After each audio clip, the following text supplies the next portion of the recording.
Hey everybody, welcome back to the farm.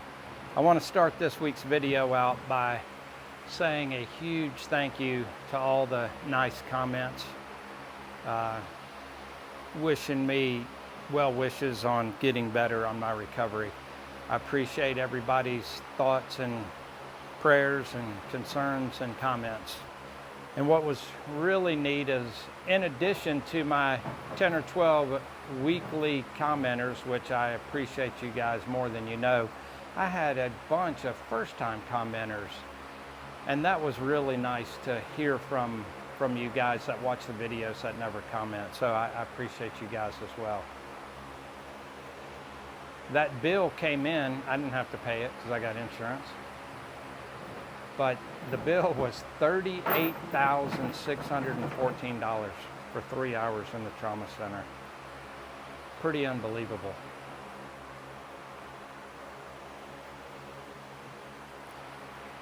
I'm feeling pretty good. I've still got a lot of pain in the ribs. My back feels pretty good. My kidneys feel good. It hurts to breathe deep. And it hurts to sneeze. I think sneezing is the worst thing, and I have a sneezing episode every morning when I wake up. So that probably is what takes the most anticipation. I've got to hold on to something. I've got to really get ready for it. And then I moan really loud once I sneeze. And when I have 6 or 8 or 10 sneezes in a row, it's pretty brutal. But I'm getting there day by day. I haven't been doing a whole lot out here at the farm. I've mostly just been cutting grass. I'm able to get on the tractor pretty easily and bush hog, and I'm able to get on the zero turn pretty easily and operate it because I can just do it like this. It doesn't take very much input on the levers to get the zero turn to do what you want. So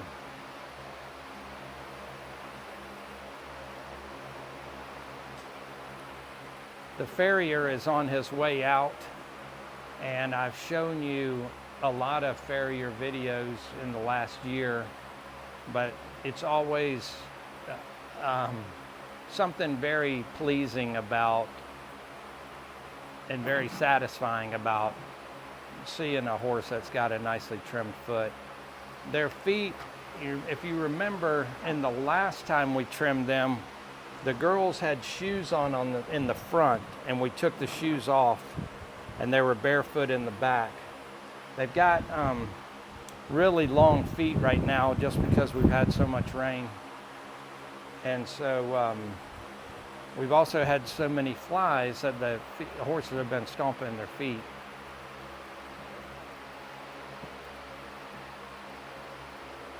And so they're pretty chipped up, so it'll be good to get them all trimmed up. The boys, they're pretty chipped up as well. So while we're waiting on the Farrier to get here, I had a couple of issues with my fence out there. In the front, where I showed you at the beginning of this video, I've got about 10 acres fenced out there. Got about 10 acres fenced out there. And it's cross fenced as well. And I've got two interior fences, and 2 of the wires were broken on that interior fence. See, she's kicking at a fly, she's not kicking at me. And I've sprayed them already. Something bothering you?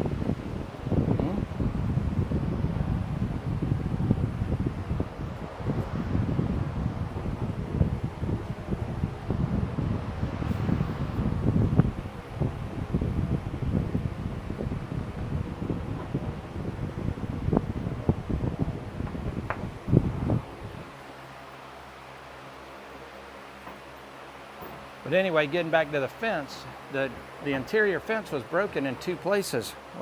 Why are you parking yourself over there? What are you doing? She never parks herself like this.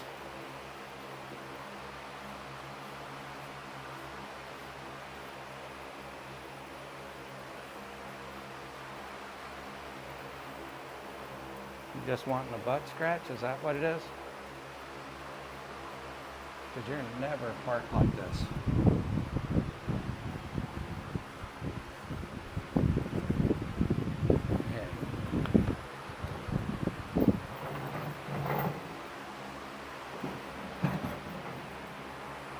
Third time talking about the fence.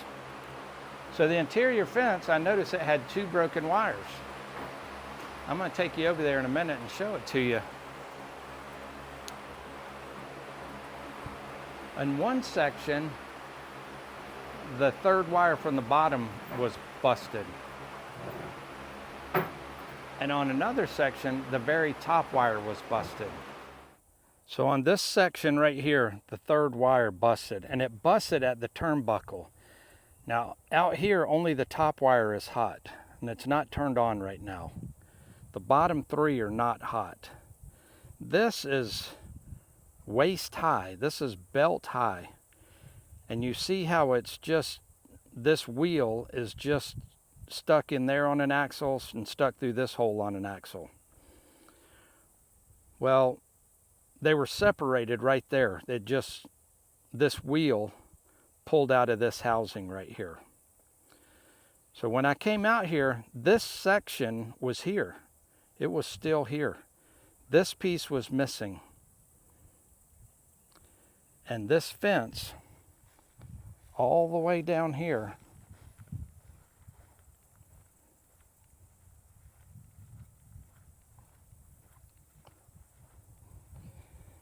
the wire was snapped right here.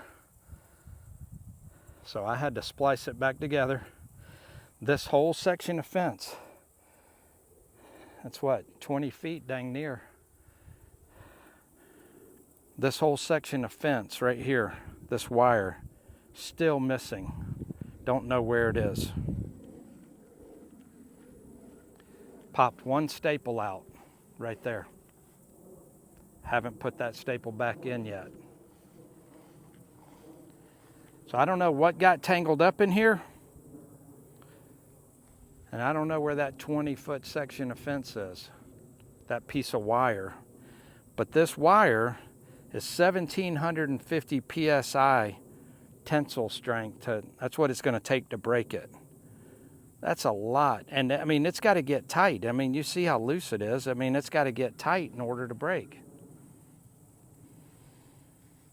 And it popped these staples out, which are about, or it popped that 1 staple out, which is about, I don't know, they're about 1.5 inches long with barbs on the end like a fish hook. Now let me take you down here and show you what happened on this section. I just cut Paddock 3. I'm about to turn them loose over here in Paddock 3.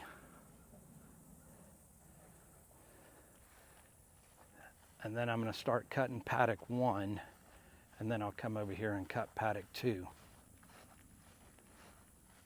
This is Paddock 2 we're in right here. And again, we've got about 10 acres out here total. You saw it in the beginning. I did not treat my fence rows in the spring or in the early summer. And this is what it looks like when you don't treat your fence. It grows up in garbage, and it is just looks like crap. And this is what it looks like when you maintain your fence rows.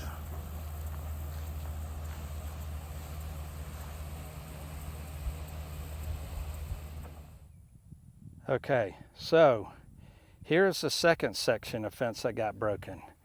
And it was a hot wire, the top wire. Okay, this is chest high. You see, it was the exact same way. It broke at this turnbuckle. It's the weakest link. And again, it's separated right here. This section was missing, but only to right here. So just this small section was missing. This fence was on.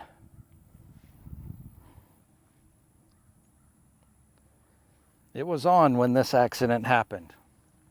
Okay? There's 9,000 to 11,000 volts running through that top wire, depending on where it is on the fence. I've forgotten how many thousands of feet, but there's a lot of thousands of feet out here. But whatever got tangled up in here was getting the daylights shocked out of it, because it popped the staples off of 12 posts. I haven't put these staples back in yet. I had to put 2 insulators back on because 2 insulators got lost. But it popped the staples out of 12 posts.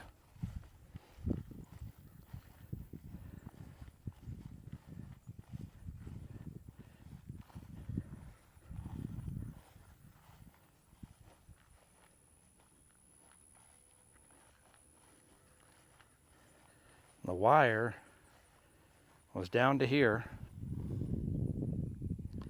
and it went way over there. I didn't find one single staple, and I didn't find that turnbuckle and that broken wire off of that one either. I don't know where they are, but whatever got tangled up in there didn't like getting shocked. And it took off running, tangled up in that wire, and popped all them staples out. Now, we have got a ton of deer around here. What I'm thinking is that a deer came through, something was chasing it. It came through, they run right through that fence like ghosts. It is unbelievable to watch them run in full tilt, and they go right through that 4-strand fence like it's not even there. I'm thinking that somebody got tangled up on that top wire and started getting shocked and just went berserk until they pulled 12 staples out and they busted that piece of wire. That's the only thing I can figure. The boys and the girls, they don't have cuts on them. They don't have abrasions on them. They don't have anything. They're good to go. And my girls respect the fence. They've never challenged a fence. When they were real little, when I got them from my buddy Jared up in South Dakota, when they were here, you know, they had just been weaned without their mom, and, you know, they backed through the fence a couple of times, and couple of other little things, but that was just because it was dark and they didn't know what they were doing, and it was just inexperience. But they know, my girls know the fence and they respect the fence. Half the time I don't have the electric charger on, but it's been on for probably the last 3 months nonstop. Just because the colts were here and I wanted the colts to respect the fence. But the colts followed the girls' leads. And so I don't have any issues with anybody challenging fences or gates or anything. They could very easily go through the gates because there's nothing but that little cheap flimsy chain that comes on them. And if they put their, you know, a tenth of their body weight on it, they would pop those chain links open because they're not welded or anything. But they don't. I don't have to worry about them. The gate's closed, the gate's closed.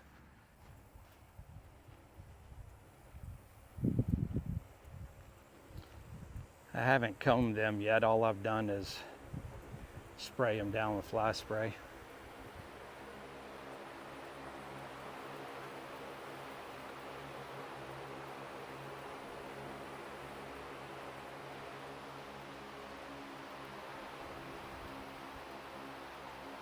That's Maximus.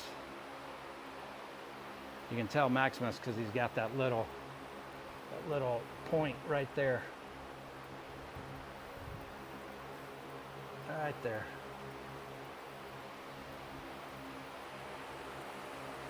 And then Titus with oats in his eyelashes.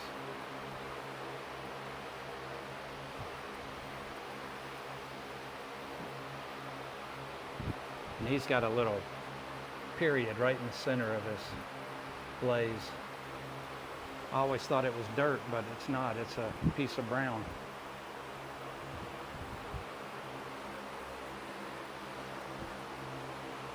And then Miss Grace. They're bleached out from the sun, but they'll darken back up when it gets winter. And then Miss Jean. They're enjoying the shade and the fans. I don't have the misters on.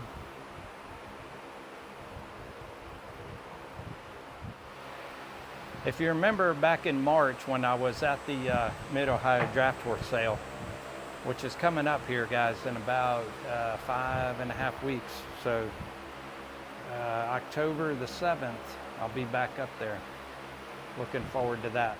But you remember I stopped by the breeding facility and foaling facility, and that was the Farrier's brothers. And the Farrier really keeps up with the bloodlines on the Percherons and on the Belgians. So I brought their pedigrees with me so that he can look at the boys over there and tell me, what they are. We know that these girls are from a Midwest farm bloodline. And then Titan the stallion, he comes from a real hitchy bloodline, which is, for those of you that don't know, is a lot of action and a lot of movement. What they put in the 6-hitch, and run around in the arena and do shows, and like the Budweiser horses. So when their foals come out in April 19, April 23, they're going to be hopefully a calm bloodline, but they're going to have some giddy up when you need them to have some giddy up. So a calm horse with some spark. And then these two boys here, if you remember, over those of you that don't know, they came from an Indiana auction. They were bred by two different guys, two different farms, two different bloodlines. The girls are 7/8 sisters, which means that their moms are full sisters and the same sire. But these guys are completely unrelated, totally unrelated. Two totally different farms, two totally different bloodlines. I don't know anything about them. They went through the Indiana auction and they got bought by Bowie, Texas Livestock, and they came to me via Bowie. So it'll be interesting to see what the Farrier has to say about their bloodlines. I've been meaning to bring their bloodlines with me, their registration paperwork, so that he could see it, and I just keep forgetting, but I remember today. And then also, the bathhouse is nearing completion. I know a couple of you have asked about what's the status of the bathhouse, because that was about a year ago that I put the bathhouse down there. But I've been doing other things, and I've had priorities, things that needed to happen, and I'm out here by myself the majority of the time, as you know, and I can just go to the bathroom in the barn. But it's going to be nice to be able to take a shower, be able to wash clothes, be able to do all that. So I'm going to be showing you that. It's about 90% done. I got injured and I hadn't been able to work on it, so I had to hire some day laborers to come in and help me finish some stuff up, and they didn't waste any time because they were getting paid. And so we're almost there. In a couple of weeks, I'm going to reveal you the bathhouse, and hopefully you'll like it as much as I do.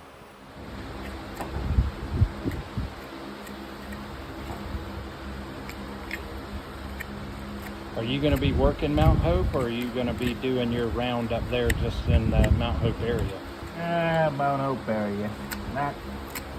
that time of the year, I'm so busy shoeing like for the sale, the Eastern sale. It's coming up soon after that. But I'd like to get up there on the purchase day. Well, I'll see you up there. Yeah, I'll be up there. I know some of the, the farriers are working the auction. Yeah, it's a local guy. Joe Miller's his name. Right, yeah. He's a younger guy. Yeah, he's actually, I think like 6 months apart. Something like that. Yeah. Well, maybe Joe's son works up there, because there's another Miller that is up there. But it might be. Might be his son. Could be.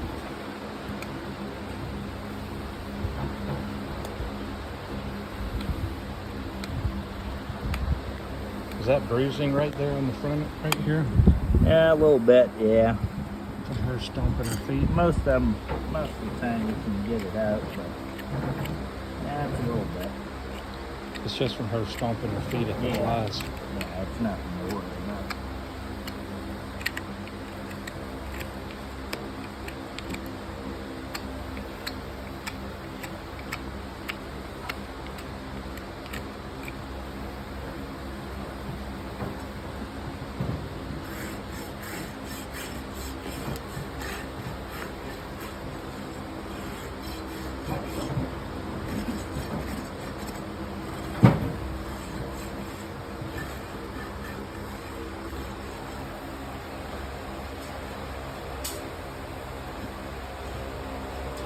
Knocked her feed bucket underneath the food trough there, and she's trying to get to her bucket.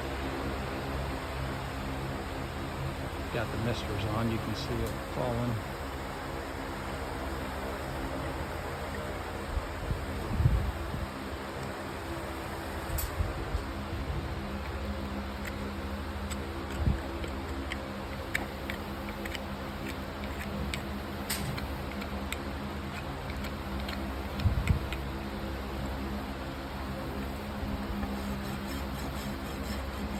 That's just a chip out, right? Yep. Just a chip. Yeah. That was where the nails were at when we had cheese on them. Yeah.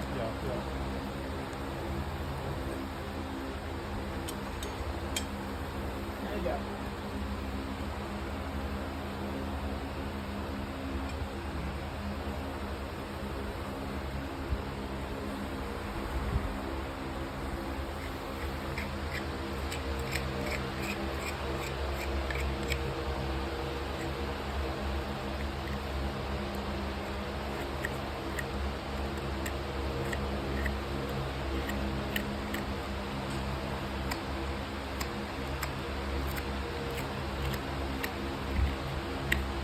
Mist is pretty comforting, isn't it? Yeah, it is.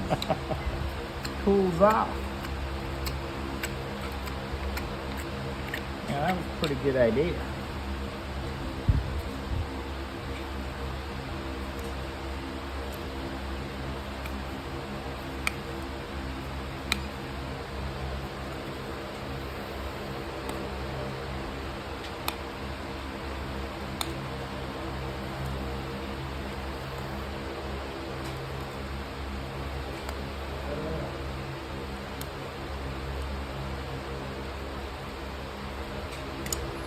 Make wet.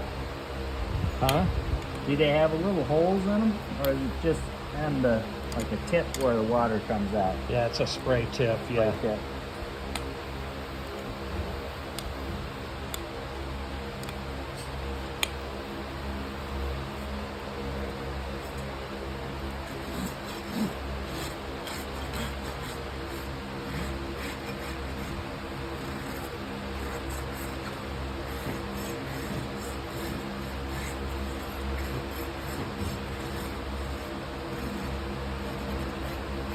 And you stand just right when the wind's blowing just right with those fans going.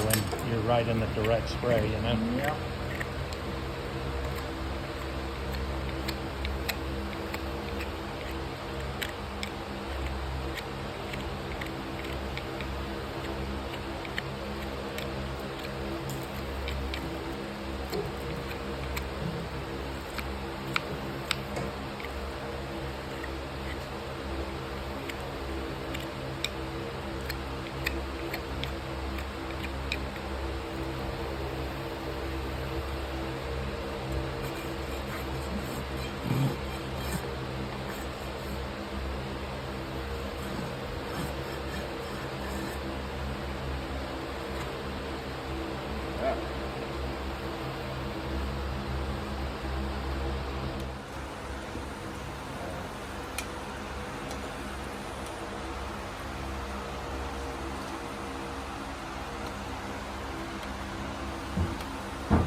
You guys been getting a lot of rain down here? It's been raining in the evenings once the sun goes down. And it's been raining pretty heavy. Pretty heavy? Yeah. But not so much during the day. It just stays hot and humid during the day. Yeah, it does. The last time you were down here, it was raining, all day, every day. That was.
Her feet are in pretty good shape.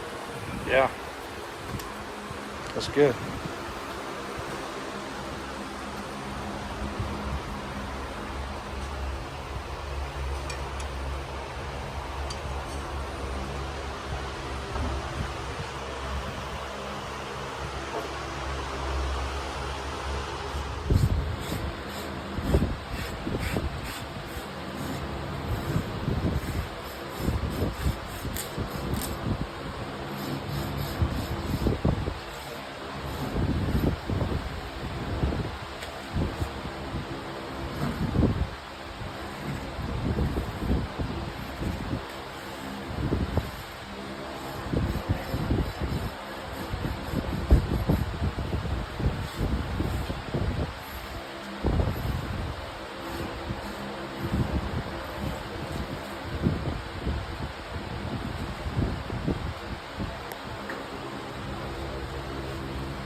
Yep.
We had a lot of rain last night in both of these stalls. They drains right in here. A little squishy. Turning those misters on for that 5 minutes didn't help.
another 2 months.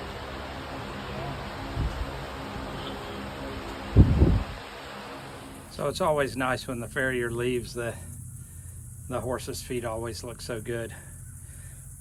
He looked at the bloodlines, and interestingly, he didn't know the girls' bloodlines because it wasn't a local bloodline. It wasn't in the Amish community so much, but he did recognize Pleasant View Duke on the mother's side of Jean and Grace, and that is, he knew the breeder and he knew that bloodline, but only on Pleasant View side.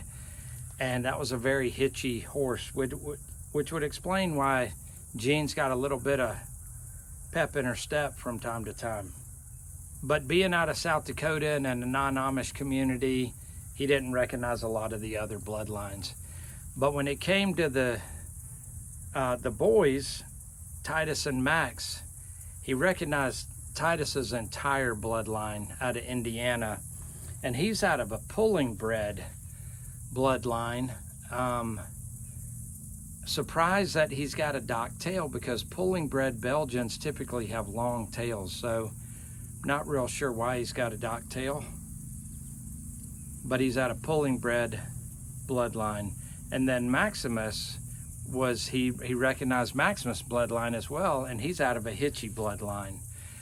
So that was pretty interesting to know when people can go back and look at the bloodlines and know it. I'm not that guy, but it's interesting when people can tell you stuff that you didn't know about your bloodline. But every time he's here, he comments on how well Jean and Max, how well Titus and Max match up and pair up, and what a good looking team they're gonna be. Jean is taller than Grace, probably by 2 inches. Her withers are a lot taller, her butt is taller, and when they're side by side, unharnessed, you can tell. But when they're harnessed and they're driving, they're very, very well matched. But for some reason, Jean's bigger. But they're starting to put on some baby weight. You can see it. It's starting to show, which I was a little surprised by, but he was pointing it out and showing me where the baby was and stuff like that. So I'm just gonna keep on healing, guys, and I'm gonna show you the bathhouse right here in just a couple of weeks, and I'm excited about this one. So we'll see you next week, and as always, remember who you are, be kind to those around you, stand up for what you believe in.